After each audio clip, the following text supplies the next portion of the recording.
الحمد لله لحضرة الجلالة والنعت لصاحب الرسالة اما بعد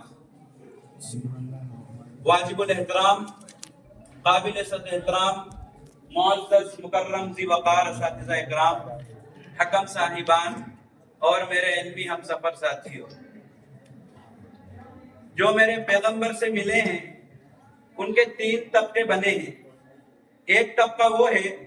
جس نے پیغمبر کا کلمہ تو پڑھا ہے، پیغمبر کا جزو نہیں ہے، اس کو اصطلاح میں اصحاب پیغمبر کہتے ہیں۔ ایک طبقہ وہ ہے جس نے پیغمبر کا کلمہ بھی پڑھا ہے، پیغمبر کے گھر کا فرد بھی ہے، لیکن پیغمبر کا جزو بدن نہیں ہے، اس کو اصطلاح میں ازواج پیغمبر کہتے ہیں۔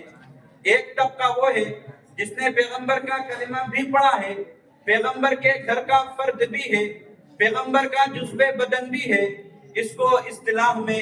آل پیغمبر کہتے ہیں۔ دیوبند والا اصحاب پیغمبر کو بھی مانتا ہے، ازواج پیغمبر کو بھی مانتا ہے، آل پیغمبر کو بھی مانتا ہے۔ ان سب کے بارے میں رب کا قرآن کہتا ہے ان اللہ اشترى من المؤمنین انفسهم واموالهم بان لهم الجنہ، کہ رب کعبہ نے اصحاب پیغمبر کو، ازواج پیغمبر کو، آل پیغمبر کو جنت کے بدلے خرید لیا ہے۔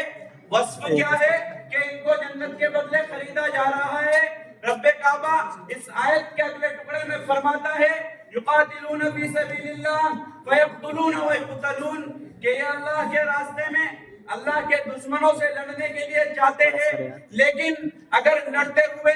جان دینی پڑ جائے تو یہ خدا کے لیے جان دے بھی دیتے ہیں۔ اسی لیے ان کو یاران پیغمبر کہتے ہیں، ان کو اصحاب پیغمبر کہتے ہیں، ان کو ازواج پیغمبر کہتے ہیں، ان کو آل پیغمبر کہتے ہیں۔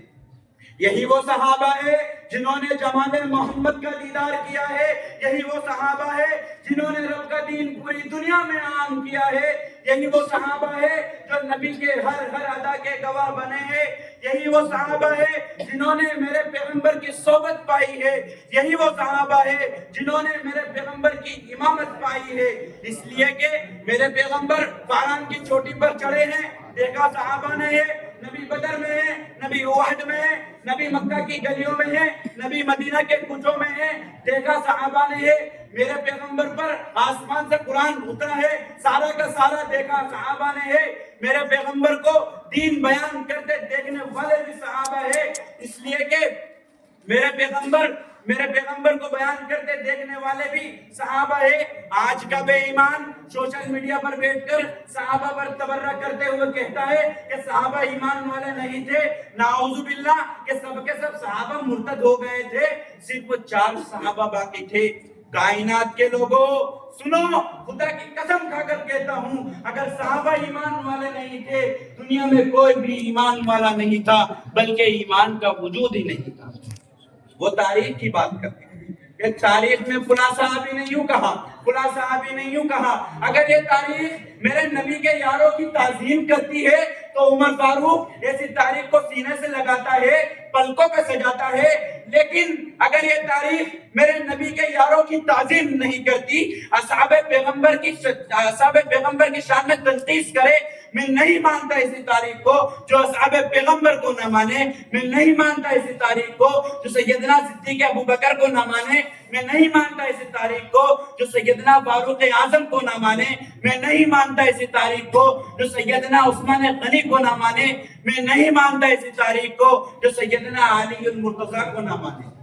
دیوبند والا اسے مانتا ہے جو میرے نبی کے اصحاب کو مانتا ہے، میرے نبی کے یاروں کو مانتا ہے، میرے نبی کے پیاروں کو مانتا ہے۔ جو میرے نبی کے یاروں اور پیاروں کو نہ مانے، دیوبند والا اسے نہیں مانتا، اس لیے کہ رب محمد نے قرآن کریم میں رضی اللہ عنہ کہہ کر بتا دیا او کائنات کے لوگوں،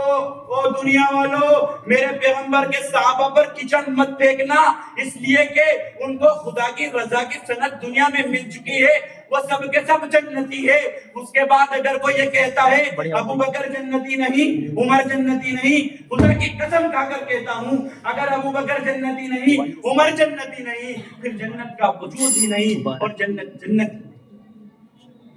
کائنات کے لوگوں سنو، ہم تم سے کہتے ہیں صحابہ پر تبرہ بازی چھوڑ دو، ورنہ ہم غلامان صحابہ کا دفاع کرتے ہوئے تمہیں نشانہ بنائیں گے۔ اس لیے اگر جنت کے طالب ہو، ایمان کی حفاظت چاہتے ہو تو صحابہ کو اپنے سینے سے لگاؤ۔ میں ان آخری الفاظ پر اپنی تقریر کو ختم کرنا چاہتا ہوں۔